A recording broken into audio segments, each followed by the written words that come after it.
안녕하세요. 진정토크입니다.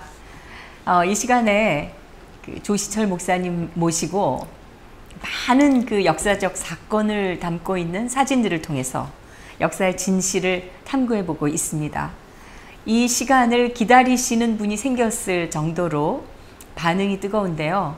특히 이 방송을 통해서 자신의 그리고 부모님과 조상들의 그 역사적 진실을 알게 되었다는 분들, 그리고 역사의 현장에 계셨던 분들을 새롭게 만나신다고 합니다.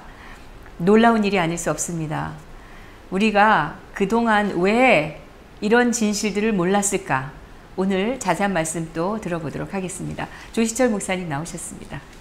안녕하세요. 네, 반갑습니다. 여기 이렇게 이승만 대통령 동상을 저희가 작은 동상을 모셔놨는데 네. 사실 이승만 대통령 동상을 세우는 게 네. 저의 또 하나의 꿈이기도 합니다. 네. 지금 기념관 하나도 없는 건국 대통령이 있는 그런 나라는 전 세계 어디에도 없을 것 같아요. 네. 네. 그래서 제가 오늘 준비한 강의는요. 네. 한마디로 말해서 세계사적인 천재 이승만 박사가 키운 아시아의 나폴레옹 박정희, 군인 박정희라는 제목으로 역사의 이야기를 시작하려고 합니다. 네, 제가 그 본격적으로 말씀하시기 전에 이 사진들을 보니까 처음 보는 사진도 많고 이 대단한 사료들을 많이 가지고 계시다 그런 생각이 들었어요. 네. 근데 이제까지는 이런 사진들을 그 역사학자라는 사람들이 몰랐던 건가요? 크게 두 가지인데요. 네. 첫째는 이제 역사의 진실을 캐다 보면 네.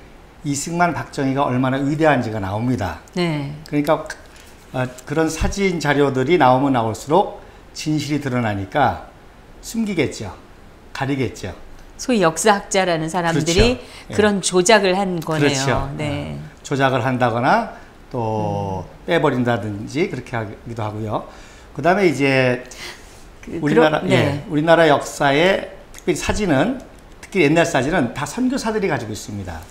네, 그렇죠. 생각해 보세요. 100년 전에 카메라가 없으니까. 가지고 있는 사람은 선교사들입니다. 네. 선교사들이 모든 자료를 가지고 있죠. 네. 그래서 선교사들이 이제 미국에 보고한 그런 사진들을 제가 이제 하버드라든지 콜롬비아라든지 UCLA라든지 그런 데서 이제 찾아내는 거죠.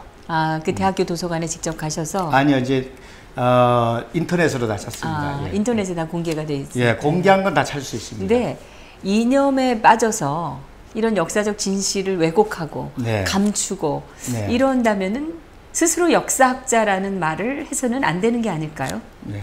이런 정말 가슴 아프죠. 본분을 예. 배신하는 이런 예. 사람들이 역사학자라고 이 나대고 있는 그런 지금 꼴이잖아요. 이 대한민국에서. 이제 그거보다도 네. 역사는 뿌리잖아요. 네. 그러니까 역사 뿌리는 내 얘기입니다. 내가 거기서부터 왔기 때문에. 그럼요. 네. 그러므로 역사를 왜곡한다는 것은 나에 대한 모독입니다. 그런 인식이 없는 거죠. 이념에 빠져서. 예. 네. 그게 제일 안타깝습니다. 그리고 사진에 나와 있는 똑같은 사진이라도 지난번에 왜 보여주셨던 박정희 대통령의 뭐 모습이라고 했던 그건 뭐 완전히 조작이기도 그렇죠. 했지만 네. 또 이런 역사적 인물이 나와 있는 그 사진들에 대한 해석이 네. 완전히 다르다는 생각이 들었거든요. 그렇죠. 다르게 네. 할 수도 있죠. 예. 그런 것 또한 무슨 이유가 있을까요? 연도가 뭐 잘못 기재됐다든지 뭐 그런 어떤 그 오해가 있는 건가요? 아니면 어떤 이유가 있을까요? 기본적으로 네. 이승만 대통령과 박정희 대통령을 어떻게 하면은 폄하하고 왜곡시키고 모독할 것인가 네. 라고 하는 관점에서 모든 자료를 활용한다고 보시면 됩니다. 그러면 오직 이승만 박정희라는 그 인물이 나오는 역사적 사실들만 그렇게 왜곡이 되었다 이렇게 보시는 건가요? 그렇죠. 주로 왜냐하면 이제 우리는 남북 대결 상황 아닙니까? 네. 그러니까 북쪽 입장에서는 결국 이승만 박정희가 죽일 놈이죠. 그쪽 입장에서는. 그러니까 이제 강력한 반공 정책을 그렇죠. 펴서 또 대결을 했고 그들의 적화 통일 야욕을 억누른 대통령이기 그렇죠. 때문에 네. 그리고 지금 이제 결과가 우리는 세계 4대 강국이 됐고요.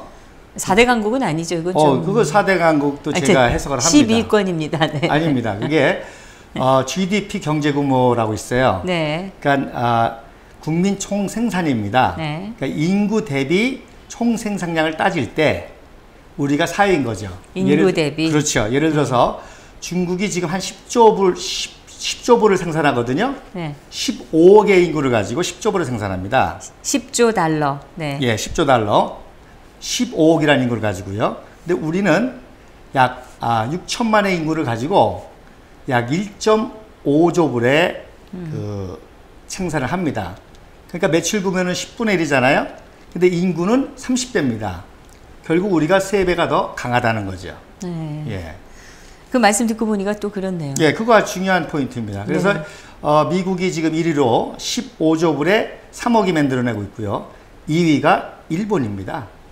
예, 1억 2천만으로 약 5조 불을 만들어내거든요. 네. 그 다음에 이제 독일이 통일되고 난 다음에 3위입니다. 8천만이 약 한 2조 불을 만들어내니까요. 그리고 그 다음에 대비로 대한민국입니다. 예.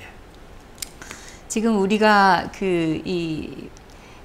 이승만 대통령의 자유민주주의의 건국이념, 그 다음에 박정희 대통령의 이 경제발전과 네. 산업화, 이 두 가지 때문에 사실 우리가 오늘날 지금 현재 올 수가 있었다는 그렇죠. 생각인데, 이게 지금 이 정권이 바뀌고서 지금 사회주의화 되면서 걱정입니다. 예, 어떻게 지금 이 자유민주주의 체제가 바뀌어갈지. 예. 네. 아까도 말씀드린 것처럼 우리 대한민국은 이제 세계 4대 강국이 되었고, 북한은 완전히 거지 국가가 됐죠. 아프리카보다도 더 못 사는 그런 아주 빈국이 됐는데, 결국 통일이란 뭐냐? 통일 얘기 많이 하지 않습니까? 통일이란 그분이 옳았고 그분들이 이겼다는 뜻입니다.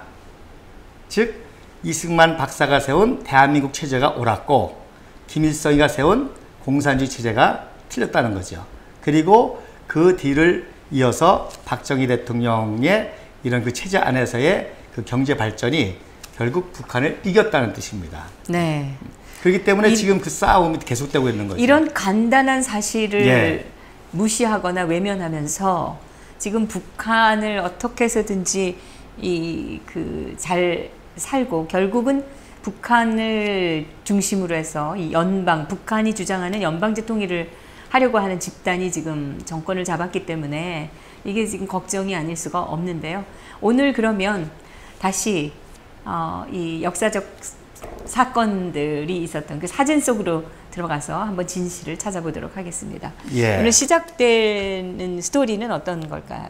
오늘 시작되는 스토리는 이제 지난번에 박정희 대통령님의 이제 친일파가 조작 왜곡이라는 거를 우리가 이제 사진을 통해서 배웠고요. 박정희 대통령이 친일파가 아니었다는 걸 우리가 그렇죠. 그들이 친일파라면서 주장하면서 내놓았던 그 사진들이 조작되거나 왜곡됐다는 것을 분명히 밝혀드렸기 때문에 이제 그들의 명분이 없어진 것입니다. 예. 그리고 그다음에 이제 두 번째가 이제 남노당 공산주의라고 하는 또 오해와 또 모독입니다. 이제 그러니까 그거부터 시작하려고 합니다. 지금 많은 국민들이 박정희 대통령이 남노당이었고 빨갱이였다, 골수 예. 빨갱이였다 이런 예. 걸로 알고 계시는 분들이 많이 늘어났습니다. 이게 또 예. 좌파들의 선동이었는데요. 예. 이게 왜 잘못된 것이고 사실이 그것이 아니라는 것을 오늘 말씀드리도록 하겠습니다. 예. 자, 사진 한번 같이 보시죠. 예. 이 사진이 1948년 11월 달에 여순 반란 사건 아시죠? 네. 군대 공산당이 반란을 일으켰습니다. 그게 14연대가 반란을 일으켰거든요.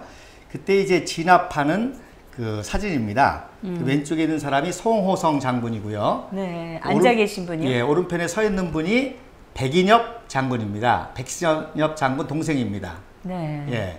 그래서 군대 공산주의자들이 반란을 일으켰죠. 왜? 대한민국이 8월 15일 날 세워졌잖아요. 네. 그러니까 대한민국을 혼란시키기 위해서 대한민국의 리더십을 훼손시키기 위해서 북쪽에서 사주를 해가지고 군대 내에 공산주의자들이 반란을 일으킨 겁니다. 군대 안에도 이 남노당 세력이 많이 있었다고 굉장히 많았죠. 네, 예. 들었어요. 그러니까 정부 수립, 그러니까 대한민국 건국 3개월 만에 그렇죠. 이런 일이 벌어진 건데요. 예, 네. 그러니까 대한민국을 흔들려고 하는 거죠. 네. 그러면 왜 14연대가 여순 반란 사건이 일어났느냐?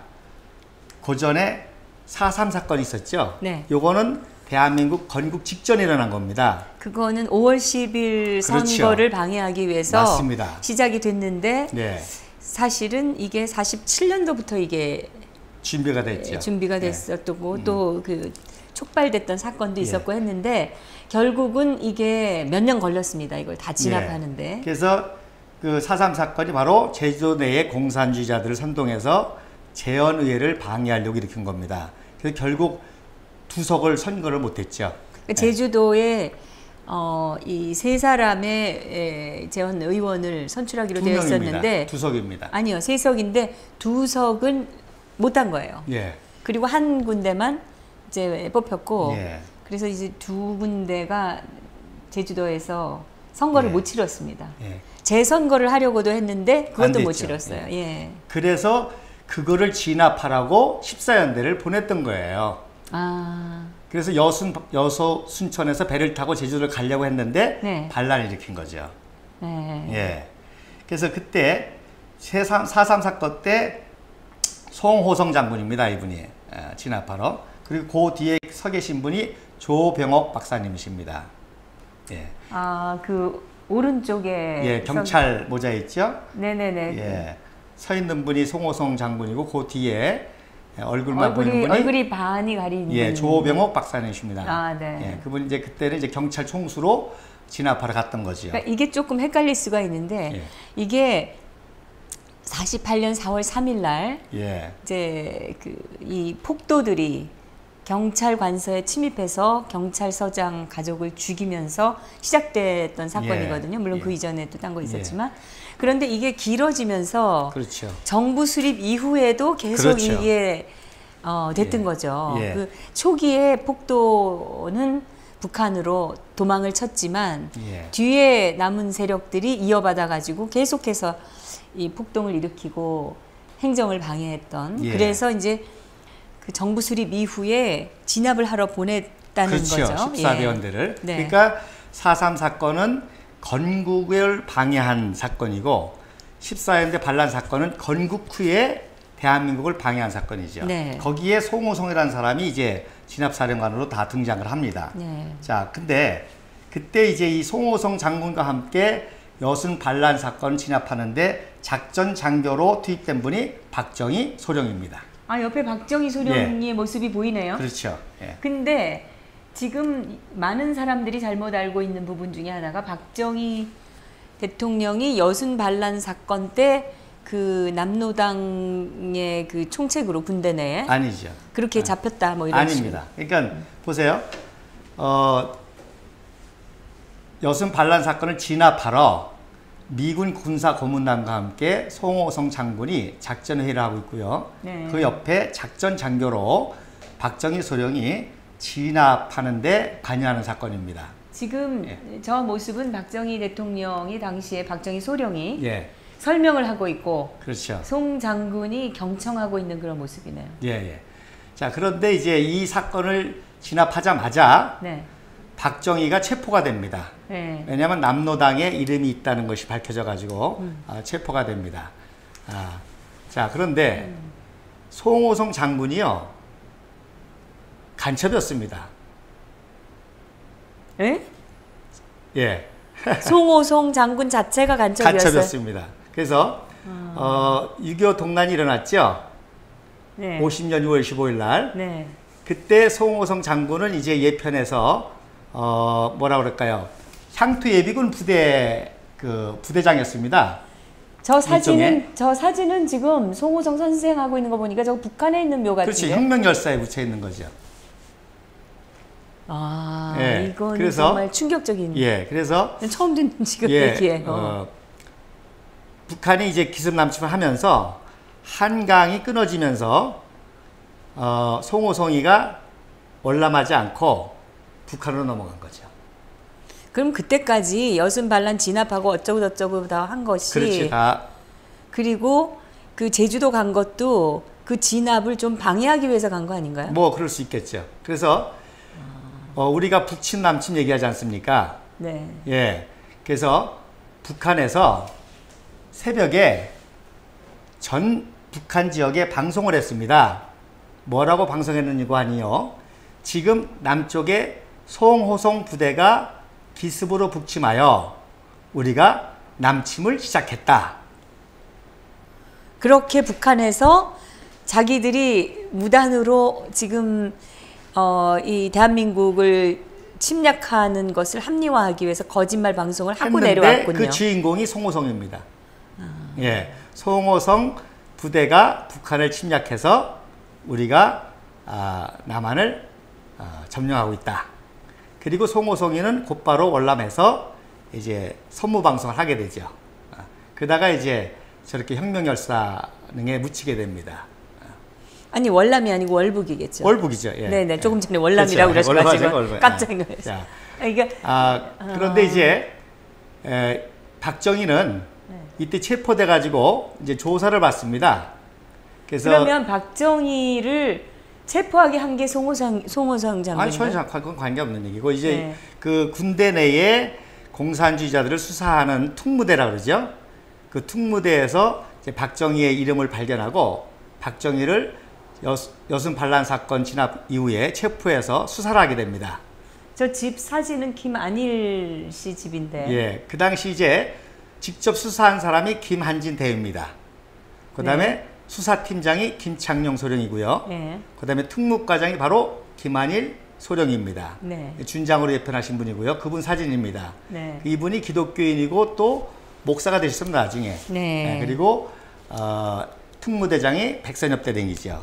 그래서 조사를 해보니까 이름만 걸어놨지 실질적인 활동을 안 한 거예요.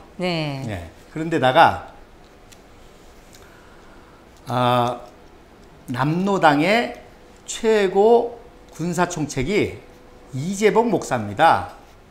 목사님이요? 예, 지금도 종북 좌파 목사들 많죠. 그 당시도 종북 좌파 목사들이 많았습니다. 그래도 군사총책이 어떻게 목사가 될 수 있습니까?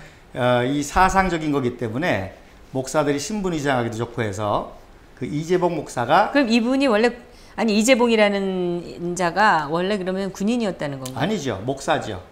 목사인데 그 배후의 군사부 총책으로서 이런 것까지 다 지시하는 그러한 그 핵심이라는 얘기죠. 그런데요. 그래서 이 이재복 목사가 박정희 대통령의 형님 박상희하고 친구입니다. 같은 공산주의자로. 그 박상희라는 분은 박정희 대통령과 가장 친한 형이었고 많은 영향을 준 사람이라고 알려져 있는데 이 사람이 남로당 당원이었다는 거죠. 그래서 대구 폭동 때 이제 비참하게 죽으니까 이재복 목사가 박정희를 포섭하기 위해서 박상희를 많이 도와줬죠. 가족들을. 그러면 이 대구 폭동 역시 사실은 뭐 다 알려진 얘기지만 남로당의 그 대구부터 해서 이자들이 일으킨 쉽게 얘기해서요. 테러죠, 말하자면. 그때부터 지금까지 대한민국에서 일어나는 모든 폭동의 배후는 대만 공작이라고 보시면 됩니다.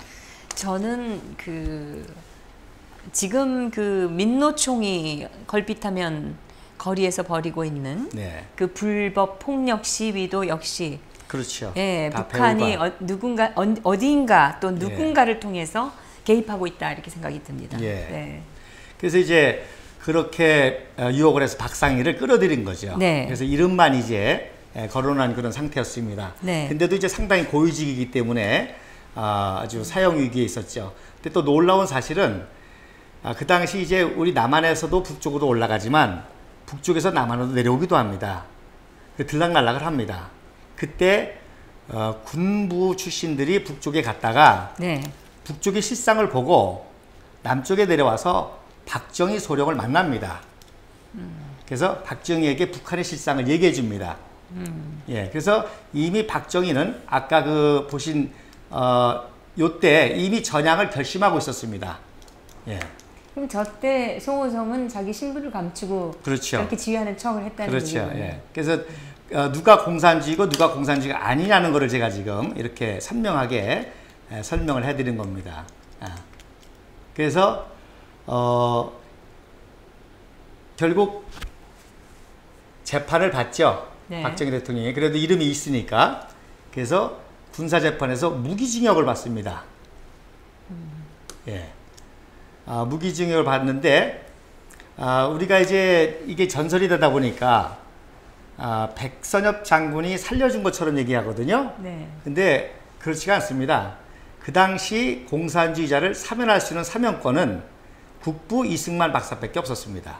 네. 그러니까 아까 말씀드린 요 김창룡, 김한일, 백선엽 세 분이 신원 보증을 하고 모든 보고서를 올려서 국부 이승만 박사에게 선처를 부탁했죠. 그 수사대들이 조사를 해보니까 예. 박정희 소령은 이름만 올라있지 아무것도 한 일이 없다. 예. 그 형 때문에 이름이 올라갔나 보다. 그렇죠. 이렇게 그리고 또 지금 전향을 했다. 네, 그리고 전향한 것이 분명하다. 예. 그리고 이제 또 한 번 목숨을 살려주면 이제 대한민국을 위해서 헌신하겠다. 이런 이제 결단 각오도 하게 되죠. 근데 군사 재판에서 무기징역은 왜 받은 겁니까? 그러니까 이름이 올라있다라는 사실 가지고. 이름도 고위직이니까. 고위 소령 이상. 그렇죠. 뭐 고위급이죠. 하니까. 예. 그때 이제 이승만 박사가 그 모든 보고를 듣고 이렇게 얘기합니다. 인제는 함부로 죽이면 안 돼. 인제는 살려야 돼. 그래서 박정희만 유일하게 사면을 받고 문관으로 예편이 됩니다. 그 이승만 대통령께서는 박정희 소령이 인재라는 것을 분명히 알고 계셨던 그렇죠. 거죠. 예. 예, 모든 보고를 통해서. 예. 그래서 제가 이제 서두에 말씀드린 것처럼 그 당시 박정희는 아시아 최고의 군인 엘리트였습니다. 네. 예, 지난번에도 배운 것처럼 일본 육사의 포병에서도 수석을 할 정도의 최고의 군인 엘리트였던 거죠. 예. 그래서 그럼 이승만 박사는 왜 박정희를 그렇게 살려줬냐? 그래서 이승만 박사는 제가 제목에 붙인 것처럼 세계사적인 천재입니다. 그리고 박정희는 아시아 최고의 나폴레옹과 같은 그런 천재입니다. 그래서 결국에 박정희를 이제 그 사면을 시켜서요 문관으로 예편을 합니다. 그리고는 다시 정보부에서 일을 해요. 여기는 박정희 대통령의 모습이 안 보이는데. 없죠. 네. 왜냐하면 이제 문관이니까. 이건 이제 군인입니다. 그래서 여기 이 사람들은 육군 정보국에 있는 사람들. 그렇죠. 이제 전쟁 직전입니다. 누군지는 잘 모르시죠. 오른쪽에 김창룡, 그다음에 두 번째가 백선엽 대령이십니다. 그러니까 이때 이제 같이 근무한 거예요. 문관으로 박정희가. 그래서 이때 이제 박정희 대통령이 북한의 그 작전이라든지 이런 걸 또 소상히 이렇게 파악하고 해서 6.25에 큰 공을 세우게 됩니다. 예. 그러면 왜 이승만 박사님이 박정희를 인재로 알고 살려줬느냐? 사실 이승만도 죽을 뻔했거든요. 요게 이제 이승만이 청년 때인데요. 네. 75년 3월 26일생입니다. 요게 입학 직전의 사진입니다. 오른쪽에 계신 그렇죠. 분이죠. 오른쪽에 네. 이제 이승만 청소년이고요. 가운데 이제 아버지입니다. 그래서 이제 청일 전쟁으로 해서 나라가 어려워지니까 과거 시험이 끝나게 되죠. 그래서 과거 시험을 6번이나 쳤는데 떨어지지 않습니까? 그래서 배제 악당에 들어갑니다. 이게 이제 배제 악당에 들어가선 사진인데요. 요 사진을 그동안에 몰랐습니다. 그냥 배제 악당 사진으로만 알고 있었습니다. 네. 연도도 다 틀리고요. 그리고 유일하게 기독교 박물관에서 이승만이 여기 있다 라고 이제 했습니다. 그래서 제가 이 사진을 추적했는데요. 요게 1896년 5월 21일 목요일 오후 3시경 사진입니다. 네. 예. 이게 무슨 사진이냐? 여기 가운데 보면 중절모자 쓴 분 계시죠? 네네. 그분이 서재필 박사님이십니다. 맨 뒤에. 예. 맨 뒤에 중절모 쓰고 계신 예. 분. 그 아펜젤라 선교사님이 서재필 박사를 모셔서 배제학당에서 첫 모교 강좌를 여는 사진입니다. 예. 네. 그래서 제가 감리교 신학대학을 나왔거든요. 네. 지금도 모교 강좌가 있습니다. 예. 그래서 그 기념사전입니다. 그 다음에 왼쪽에 개량 한복을 입은 청년 보이시죠? 네. 그게 이승만 청년입니다. 체격이 아주 예. 그때도 좋으셨네요. 그렇죠. 네. 예. 그래서 이승만 청년이 왜 또 중요하냐? 이게 최초의 단발령한 사진입니다. 예, 그러니까 그 당시 조선의 청년 가운데 제일 먼저 단발령을 한 게 이승만 청년입니다. 예. 그리고 명성황후 시해 사건 이후로 조선의 엘리트들이 다 배제학당에 모였습니다. 네. 그래서 요 명수가 169명입니다. 예. 그런 아주 역사적인 사진입니다. 예. 이때부터 이제 선교사들이 이승만을 당대의 최고 조선 엘리트로 키운 거죠. 지금 사진으로 봐서는 당시 배제학당이 네. 연령의 폭이 대단히 컸다는 생각이 듭니다. 모든 학교들이 다 그렇습니다.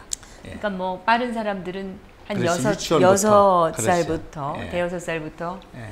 20대까지 그냥 맞습니다. 공부를 하기 위해서. 예. 그러니까 얘네들이 지금 어려 보여도요, 당대 조선의 최고 엘리트 고관대작들의 자녀들입니다. 예. 배제학당 서양 학문을 배우기 위해서 보낸. 예. 그래서 맨 여학생들도 많이 있네요. 여학생들도 그러니까 있죠. 개인 집안의 자녀들이 간 거네요. 예. 네. 이 여학생들이 이화학당에 이제 많이 갔죠. 네. 예. 그래서 이때 이미 이승만 청년은요, 선교사들이 학생 겸 교사로 씁니다.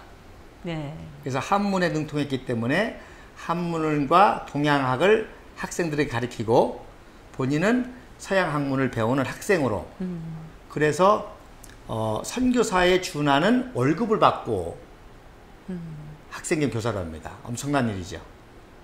그만큼 교사로서 탁월한 그죠. 분이었다는 얘기죠. 탁월한 네. 인재를 키운 거죠. 네.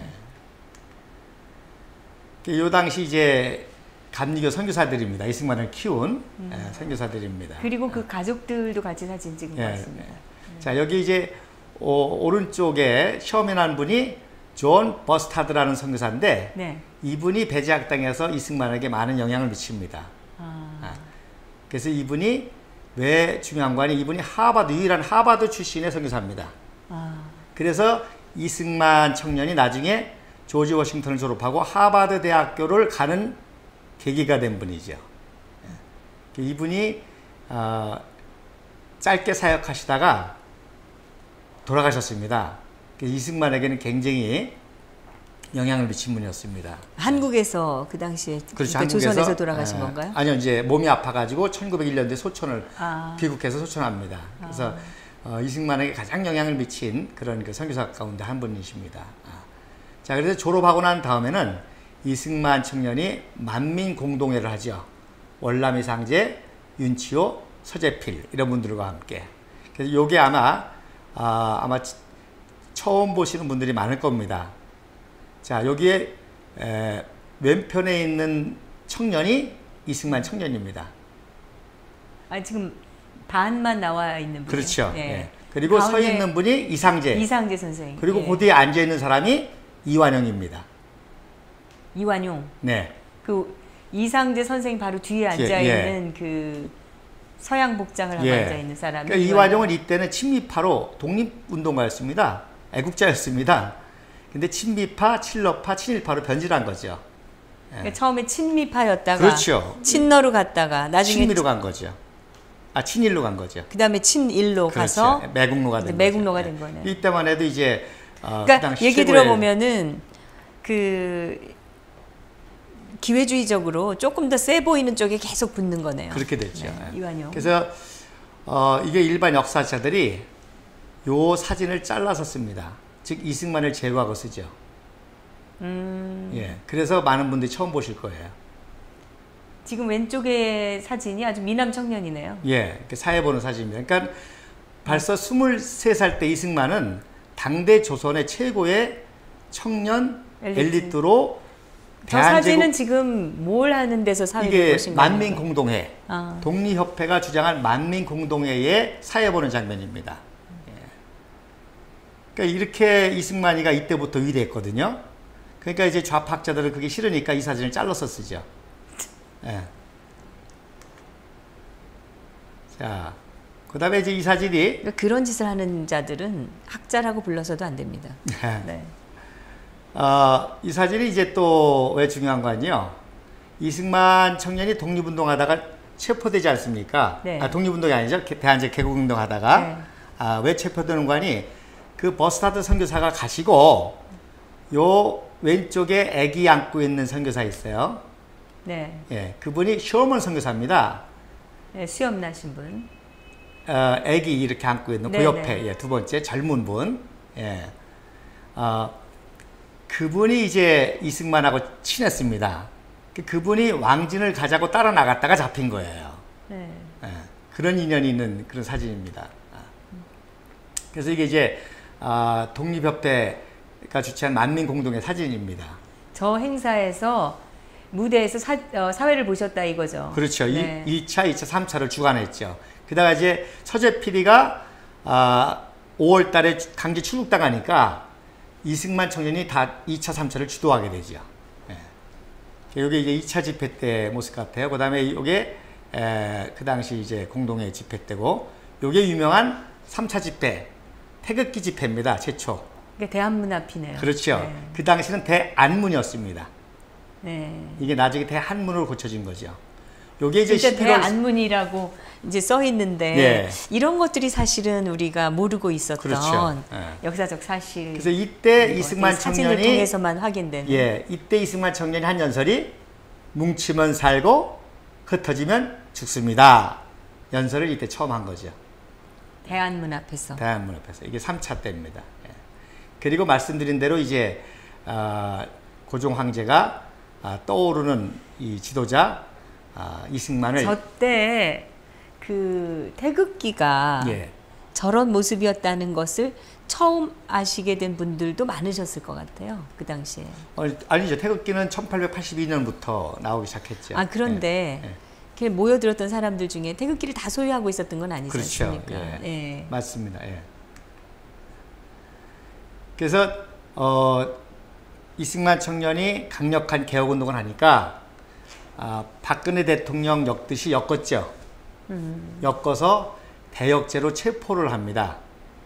그런데 말씀드린 대로 아까 시어먼 선교사님하고 네. 그 왕진을 가다가 체포를 당해서 처음에는 한성감옥이 아니라 서서문 감옥에 임시 감옥에 구치소 같은 거죠. 예. 그럼 지금 저 사진은 어떤? 요게 이제 구치소입니다. 이게 서서문이고요. 오른쪽에 있는. 예, 오른쪽이 이제 구치소입니다. 예. 예. 거기서 이제 저렇게 엉성하게 저렇게. 예. 거기서 이제 강제 노역을 하면서 대역죄로 기소가 돼가지고 체포가 되어 있는 거죠. 지금 저 사진은 강제 노역한 사람인가요? 아니면 가운데 있는 저 지키는 사람 사람입니다. 지키는 예, 사람이? 예. 근데 뭘 메고 지게를 지고 있어가지고. 예, 지게 지기는 거지. 이 왼쪽 사진은 거기 이제 서서문 그 구치소 옆에. 예. 그래서 지금은 저게 남아 있질 않죠. 그렇죠. 그래서 이제 우리가 이승만 청년에 대해서 잘 알아야 되는데요. 이미 선교사들이 노력을 해서 무죄 석방으로 다 얘기가 됐습니다. 엮은 거기 때문에. 네. 그런데 이승만 청년이 거기서 최정식과 서상대를 만나서 속습니다. 속아요. 예, 우리 탈출하자고. 네. 그래서 특히 서상대가 주도를 합니다. 최정식이는 그 개혁운동가였고요. 정치범이었고요. 서상대는 뇌물범 파렴치범입니다. 요 놈이 돈을 들여서 권총 2자루를 몰래 들여와서 그걸 가지고 탈출합니다. 그런데 최정식이는 탈출해서 총기를 사용해서 사형을 당하죠. 그리고 서상대는 도망을 갑니다. 그리고 이승만 청년은 권총을 가지고 탈출했다가 참 감사하게도 총기를 사용하지 않고 다시 체포가 되죠. 그래서 우리가 이승만을 이해할 때 첫 번째 중요한 게 이겁니다. 뭐냐? 속았거든요. 거짓말에. 그래서 이승만 대통령이 제일 싫어하는 게 속이는 겁니다. 그리고 일평생 정식하신 거죠. 뭐라고 속였을까요? 그러니까 이제 탈출하자 그러지. 우리 여기서 대역죄로 죽느니 탈출하자. 그래서 탈출했다가 다시 잡혀 들어갑니다. 그래서 이제 선교사들이 노력을 해가지고요. 총기 탈취죄로 무기징역을 받습니다. 그래서 저게 지금 곤장을 때리는 장면인데. 예, 때리고 맞는 장면입니다. 근데 저렇게 엉덩이를 다 까고 그렇죠. 다 벗겨놓고서 저 몽둥이를 보세요. 저게 예. 완전히 그래서 100대를 선고받았어요. 곤장 백대요. 예, 맞았을까 안 맞았을까요? 안 맞았죠. 맞았으면 죽었겠죠. 그래서 저걸로 100대 맞으면 그럼요. 죽을 것 같아요. 예. 다 부러져가지고. 그리고 이제 이렇게 칼을 쓰고 투옥이 왜 됩니다. 안 맞았을까요? 선교사들이 다 그렇죠. 예. 뭐 당대 조선의 소망인데 그 청년 살려야 되겠죠. 그렇죠. 그래서 제가 이제 아까 박정희 대통령이 살리는 이유가 여기 있는 겁니다. 자기도 죽을 수밖에 없는데 선교사들이 살려줬거든요. 자기를 인재 생각하고. 그래서 이승만 박사도 박정희라는 인재를 살려준 거죠. 그래서 2월 2일경에 저렇게 칼을 찬 순간 그때서야 회심을 하게 됩니다. 예.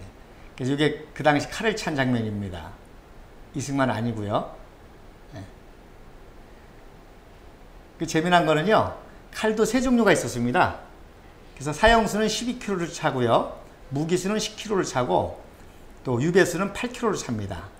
근데 이제 이승만 청년은 선교사들이 노력을 해서 일단 총기 탈취죄로만 적용을 해서 무기수로서 저거를 칼을 차죠.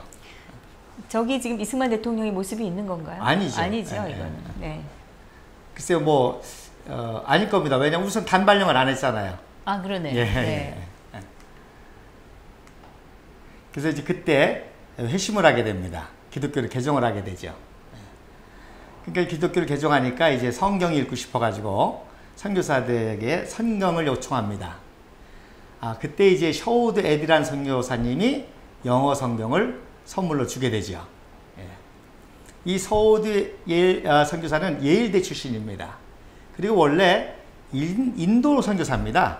네. 인도로 가다가 일본을 들렸는데 친구들에게 이승만 청년의 소식을 듣고 들려서 성경을 주고 갑니다. 그러니까 놀라운 선물이죠. 네. 예, 그 당시는 성경 굉장히 귀했잖아요. 그래서 에디 선교사의 성경을 감옥에서 이승만 청년이 통달하게 되죠. 저게 바로 그 성경이죠. 그 성경입니다. 네. 그래서 6개월 동안 이 상태에서 성경을 읽습니다. 옆에서 성경을 넘겨주면 읽게 되는 거죠. 비밀리에. 그것도 낮에만 또 호롱불을 켜놓고. 그래서 영어 성경을 통달하게 됩니다. 영어와 성경을 동시에 통달하게 되는 거죠. 성경으로 영어를 배운 최초의 한국인이시네. 그렇죠. 그래서 이승만 청년이 이제 회심했다니까 선교사들이 너무너무 기뻐하겠죠. 그래서 1899년 12월 28일쯤에 이승만 청년이 벙커 선교사에게 자기를 도와줘서 고맙다고 하는 편지를 보내게 됩니다. 그리고 그 다음에 2월 22일 날 조지 워싱턴 생일 기념이면서 미국의 독립을 기념하는 행사를 선교부에서 갖고 사진을 찍죠. 이 선교사들의 사진인가요? 그렇죠. 선교사들이. 이 사진의 의미가 뭐냐? 바로 이승만 청년을 누구처럼 키우겠다는 거예요? 워싱턴처럼 그렇죠. 키우겠다. 네, 그겁니다. 그래서 네. 미국의 국부 조지 워싱턴과 같이 진짜 저희 방송에 나오신데 제가 학생이 된 것 같아요. 자꾸 그런 식으로 질문을 네, 하시니까. 네. 네. 그래서 맨 오른쪽이 존스 선교사님, 그리고 그 옆에가 아펜젤라 선교사님, 그리고 아펜젤라 선교사님 부인. 저분들이 독립기념일을 기념해서 독립기념과 예전 독립 당시의 복장을 그렇죠. 하고 기념사진을 찍은 거네. 조지 워싱턴 장군의 복장, 또 건국의 아버지들의 복장이죠. 네. 예. 그래서 그 사진 찍은 거고, 요거는 이제 고종 황제를 아련하기 위해서 아펜젤러가 관복을 입고 이승만의 선처를 요구하는 거죠. 그런데 이제 아펜젤러 선교사님이 1902년도에 성경 번역회의 목포에 가다가 어청도에서 선박사고로 순직을 하십니다. 네. 예. 근데 그게 세월호 사건하고 똑같습니다. 예.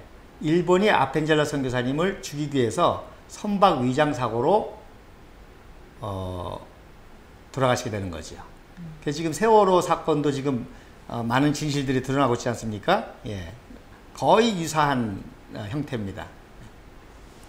그 세월호 사건 때 정말 그 항해를 하면 안 되는 정도의 기상인데 굳이 아이들을 태우고 이렇게 강제로 출발시킨 것이 저는 정말 석연치가 않거든요. 그게 아니라 이제 많이 있죠, 여러 가지가. 선박을 바꿨다든지. 네. 이때도 아펜젤러도 선박을 바꿨습니다. 아.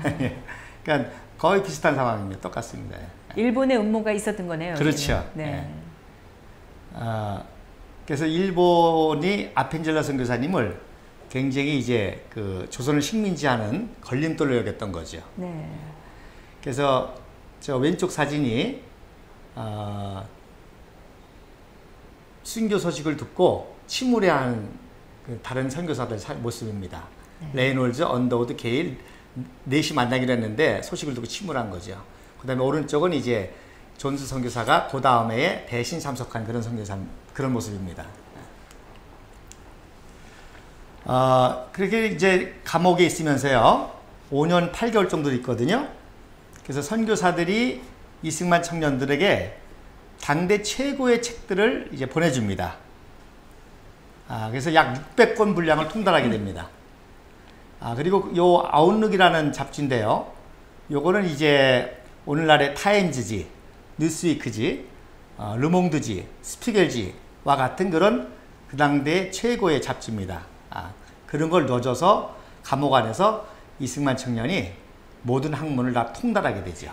정말 대단하신 게 예. 감옥에서 ABC부터 시작해서 영어를 배워가지고 아니죠. 이미 배제학당부터 영어는 통달했죠. 그렇겠네요. 예. 그래서 배제학당에서요 선교사가 오면 이승만한테 영어를 가르쳐주고 이승만은 한글을 가르쳐주죠. 그래서 선교사 월급을 받고 지냈다는 겁니다. 네.